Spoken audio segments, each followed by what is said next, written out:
வணக்கம். ஒரே வீடியோவில் 4 விஷயங்கள் எல்லாமே வந்து பார்த்திங்கன்னா ஏதோ ஒரு வகையில் சினிமாவை சம்மந்தப்பட்டிருக்கு. எதுலேருந்து ஆரம்பிக்கலாம்? சரி, கொஞ்சம் ஓவராக ட்ரெண்டிங்காக போயிட்டுருக்கு, அதுலேருந்தே ஆரம்பிக்கலாம். நம்மளுடைய இசை அபயங்கர்.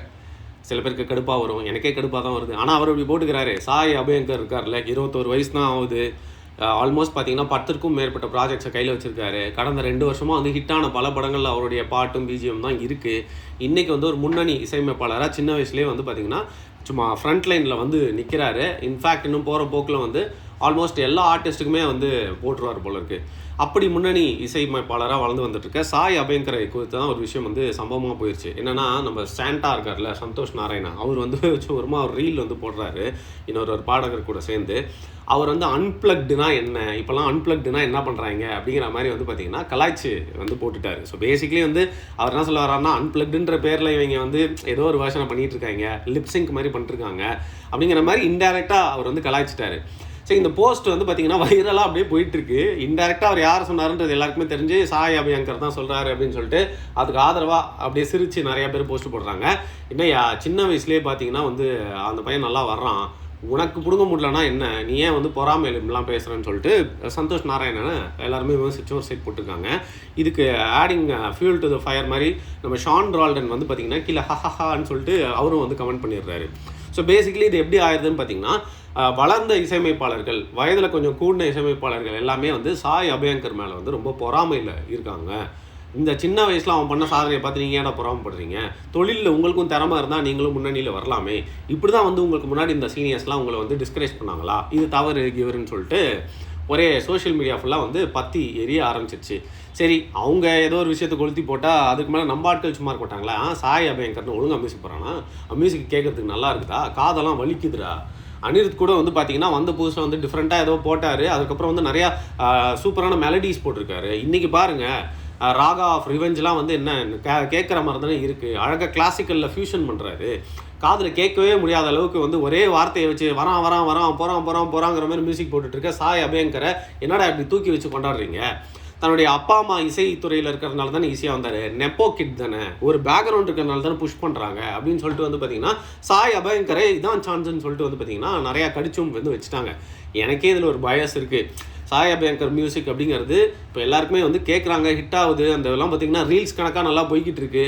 அப்படின்னாலும் அந்த பாட்டை வந்து கேட்டால் என்னடா இது ஒரு மாதிரி இருக்கே அப்படிங்கிற மாதிரி தோணுச்சு. பட் நிறைய பேரை பார்க்குறப்போ, பேசுகிறப்போ, அவங்க பேசிக்கலாம் கேட்குறப்போ வந்து இளைஞர்கள் மத்தியில் அவருடைய மியூசிக் ஏதோ ஒரு வகையில் அவங்களுக்கு ஒரு ஈர்ப்பு இருக்குது, ஆதரவு இருக்குது அப்படிங்கிறதும் நம்மளுக்கு தெரியுது.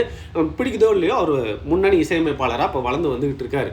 அப்படிப்பட்ட சூழ்நிலையில் இதில் என்னுடைய பர்சனல் கருத்தை, அவர் மியூசிக், தமிழ் சினிமா மியூசிக்கில் நான் என்ன பார்க்குறேன் அப்படின்னா, இந்த காலத்தில் அந்த காலத்தில் அப்படின்னு சொல்லிட்டு பூமர் மாதிரி பேச வரும்ல. ஒவ்வொரு காலகட்டத்திலும் மியூசிக்கல் இன்ஸ்ட்ருமெண்ட்ஸு, ட்ரெண்டு, ஜானர் எல்லாமே வந்து மாறும். இடிஎம் மியூசிக் நிறையா வந்துச்சுன்னு சொல்லிட்டு கம்ப்ளைண்ட் பண்ண முடியாது. கால மாற்றத்துக்கு ஏற்ற மாதிரி வந்து பார்த்திங்கன்னா ட்ரெண்டும் மாறிட்டு தான் இருக்கும். பட் அதில் கொஞ்சம் ரெப்பிட்டேட்டிவாக கேட்குற மாதிரி இருக்கா? மனசுக்குள்ளே அது ஓடுதா? மனசுக்குள்ளே அது வந்து அழகான இசையாக ஓடுதா இல்லை ட்ராமாவாக ஓடுதா அப்படிங்கிற ஒரு வித்தியாசம் வந்து பார்த்திங்கன்னா சாய் அபயங்கரோட மியூசிக்கில் வந்து டேஸ்ட் ரொம்ப கம்மியாக இருக்க மாதிரி இருக்குது. ஆனால் இதான் சான்ஸுன்னு சொல்லிட்டு சந்தோஷ் நாராயணன் நீலாம் என்ன பாட்டு போட்டிருக்க அப்படின்னு சொல்கிறதெல்லாம் ரொம்ப ஓவர். நிஜமாகவே யுவன், ஹாரிஸ் ஜெயராஜ்க்கு அப்புறம் வந்து அனிருத் ஒரு பக்கம் போட்டே இருந்தாலும் ரொம்ப வித்தியாசமான சவுண்ட்ஸை வந்து 2011-12 பார்த்தீங்கன்னா வந்து தமிழ் சினிமாவுக்கு அறிமுகப்படுத்தினது சந்தோஷ் நாராயணன் தான். அவர் எக்ஸ்ப்ளோர் பண்ணாத ஜானரே இல்லை அப்படின்னு சொல்லலாம். இன்ஃபேக்ட் கிளாசிக்கலாக பார்த்தீங்கன்னா நிறைய பாட்டு போட்டிருக்காரு. வெறும் அந்த அக்கோஸ்டிக்கான கைண்ட் ஆஃப் நிறையா பாட்டு போட்டிருக்காரு. இடிஎம் கைண்ட் ஆஃப் பாட்டும் போட்டிருக்காரு. டப்பாங்குத்தா இறங்கி செஞ்சிருவாப்பில். இன்ஃபேக்ட் வட சென்னைன்னு ஒரு படம், அந்த வட சென்னை படத்தை ஒரு சவுண்டு கேட்டாலே ஒரு வட சென்னை ஃபீல் நம்மளுக்கு கொடுக்கும் அப்படின்னா பார்த்தீங்கன்னா அதான் போட்டிருக்காரு. நிறைய பேர் தெரியாது, பாரிஸ் ஜெயராஜ்னு ஒரு படம், அதில் ஃபுல் அண்ட் ஃபுல் டப்பாங்குத்து இறங்கி செஞ்சுருப்பார். நீ என்ன ஜானர் சொல்லினாலும் அதில் ஒரு நல்ல சவுண்டை வந்து பார்த்திங்கன்னா வந்து சந்தோஷ் நாராயணன் கொடுத்துருக்காரு. ஸோ அவர் வந்து பார்த்திங்கன்னா ஒரு great contributor to Tamil cinema music தான். அதனால் இதான் சான்ஸு அப்படின்னு சொல்லிட்டு அவர் எதுவுமே வந்து கான்ட்ரிபியூட் பண்ணல அப்படின்லாம் வந்து சொல்லிட முடியாது.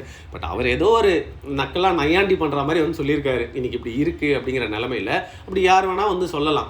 அதற்கு அவர் வந்து பார்த்திங்கன்னா வந்து முற்றிலுமாக பொறாமையில் சொல்கிறாரு அப்படின்னு சொல்லிட முடியாது. சந்தோஷ் நாராயணன் வந்து கான்ட்ரிபியூட் பண்ணலாம்னு சொல்லிட முடியாது. இன்ஃபேக்ட் இந்த சாய் அபயங்கர் அப்படிங்கிறவர் இப்போ 10 படம் வச்சுருக்காரு. எல்லாமே டாப் கிளாஸ் படங்கள், ஹீரோக்களோட படங்கள். நீங்களே சொல்லுங்கள், ஒரு பேக்ரவுண்ட் இல்லாமல் யாராவது ஒருத்தர் வந்து ஒரு மியூசிக் இண்டஸ்ட்ரியில் இத்தனை படங்கள், அதுவும் வந்து ஒரு ப்ராப்பர் மியூசிக்கல் ஹிட்ஸ்லாம் வந்து பெருசாக கொடுக்காம இத்தனை படங்கள், ஆல்பம் ஹிட்ஸ் நான் சொல்கிறது வந்து எப்படி வர முடியும் அப்படிங்கிற கேள்வி எல்லாம் கேட்குறாங்களே, அந்த கேள்வி தான் எனக்கும் இருக்குது. அப்படி பார்த்தா அனிருத்தும் அப்படி தானே வந்தார் அப்படின்னு நீங்கள் கேட்கலாம். எஸ், பேக்கப்போட வந்தாப்புல. ஆனால் அனிருத்தோடைய ஃபஸ்ட்டு 10 ஆல்பம் எடுத்துக்கோங்க, ஒரு பாட்டு 2 பாட்டு இல்லை, 10 ஆல்பமுமே வந்து ஹிட்டு. இன்ஃபேக்ட் அவர் வந்து பார்த்திங்கன்னா வந்து ரொம்ப ஸ்பீடான ராப் கைண்ட் ஆஃப் மியூசிக் போட்டாலும் வந்து ரொம்ப க்யூட்டான மெலடிஸும் அதே ஆல்பம்லையுமே வச்சுருப்பார். ஒரு வெரைட்டி இருக்கும். சாய் அபியங்கர் கிட்ட என்ன அப்படின்னா ரிப்பிட்டேட்டிவ் வேர்ட்ஸு, கேட்க முடியாத சவுண்ட்ஸு. இப்போ ரீசெண்டாக ஓம்னு ஒரு படத்தில் கூட ஒரு தனுஷ் பாட்டு இருந்துச்சு, அதில் தங்கமே சிங்கமேன்ற லைனை தவிர்த்து எந்த ஒரு லைனுமே காதில் கேட்கவே முடியல. அப்படிங்கிறது மியூசிக்கில் ஒருத்தருக்கு ஒரு டேஸ்ட் இருக்கும். இது என்னுடைய ஓப்பனான ஒரு ஒப்பீனியன். நீங்கள் என்ன சொல்கிறீங்க அப்படிங்கிறத கீழே கமெண்ட் பண்ணுங்கள். இன்னொரு மேட்டர் என்னென்னா, இந்த பரத்வாஜ் ரங்கன் அப்படின்னு சொல்லிட்டு ஒருத்தர் இருப்பார். அவர் வந்து பார்த்திங்கன்னா எலைட் கெளுத்தி மனநிலையில் மூவிஸ் எல்லாம் வந்து ரிவ்யூ பண்ணக்கூடியவர், ரொம்ப பாலிஷாக பேசக்கூடியவர், ரொம்ப ஷைனிங்கான ஒரு தாட் ப்ராசஸ் கொண்டவர். அவர் வந்து பார்த்திங்கன்னா எப்போயுமே ரவுண்ட் டேபிளில் உட்காந்தா கூட ஜீனியஸ் மாதிரி பேசிகிட்டே இருப்பார்.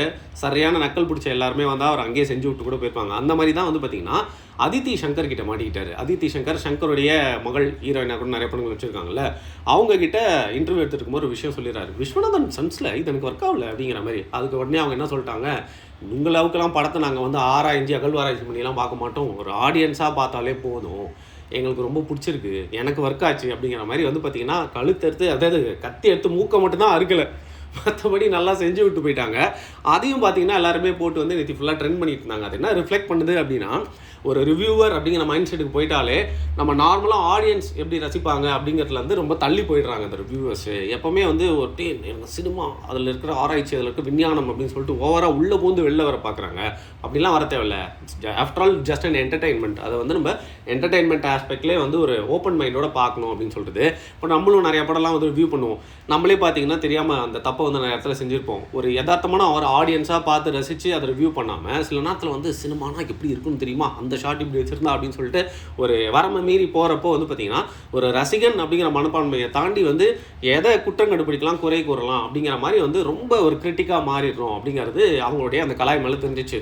சூப்பர் கமெண்ட் ஒன்று பார்த்தேன், what is this Aditi, this is so rude, do it again அப்படின்னு போட்டிருந்தாங்க. அதே தான் நம்மளோட கமெண்ட்டும். ப்ளீஸ் யாரெல்லாம் பேடியை மீட் பண்ணுறீங்களோ அடிக்கடி அவர்கிட்ட இந்த மாதிரி வந்து முதல் ரோலை உட்காந்து பார்க்குற சினிமா ரசிகர் மாதிரி இந்த மாதிரி பாடங்கள் எடுத்தால் மட்டுமே இந்த மாதிரி எலைட் கெளுத்தி மனப்பான்மையிலேருந்து நிறைய பேர் வெளில வருவாங்க அப்படின்னு நம்ம நம்பலாம்.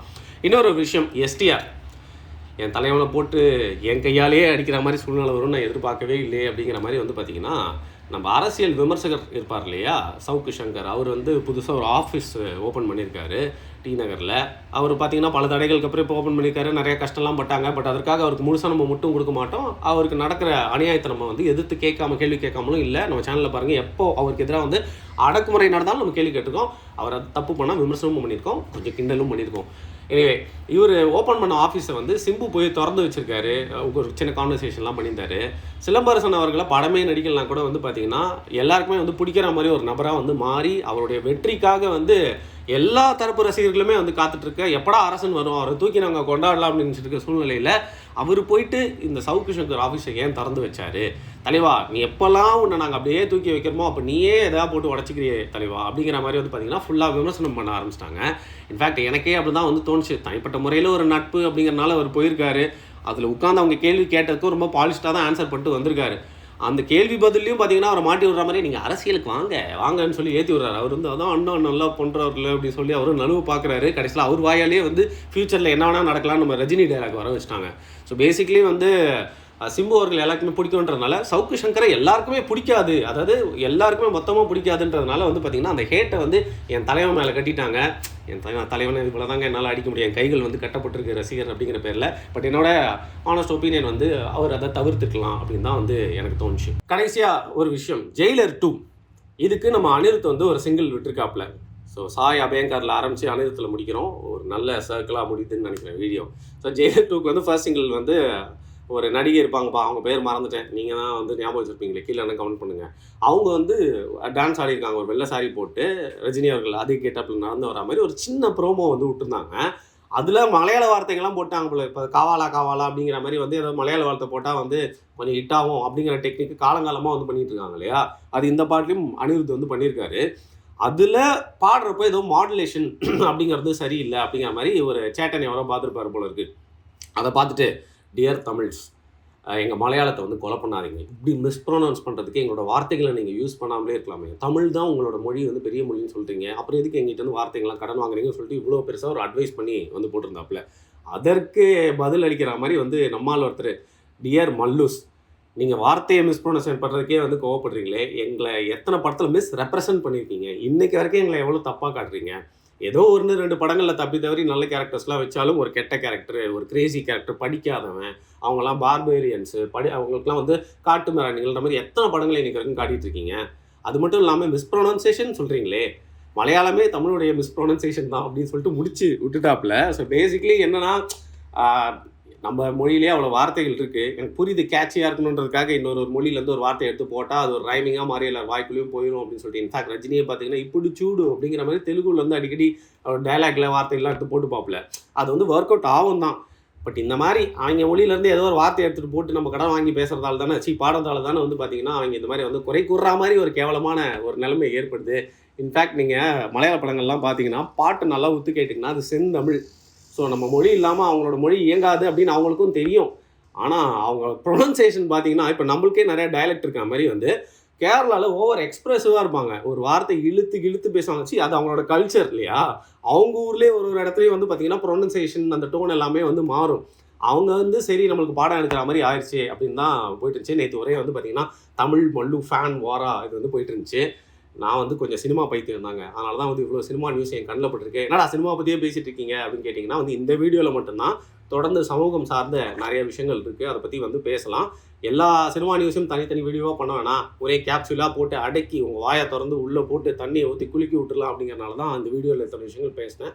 நீங்கள் இந்த வீடியோக்களில் நான் சொன்ன கருத்துக்களில் கண்டிப்பாக எல்லா கருத்தும் ஏற்றுக்கிற மாதிரி இருக்காது. உங்களுக்கு எதெல்லாம் வந்து நீங்கள் எதிர்க்கிறீங்க, பிடிக்கல, இல்லை மாட்டு கருத்து இருக்குது அப்படிங்கிறத மறக்காமல் கீழே கமெண்ட் பண்ணுங்கள். நன்றி.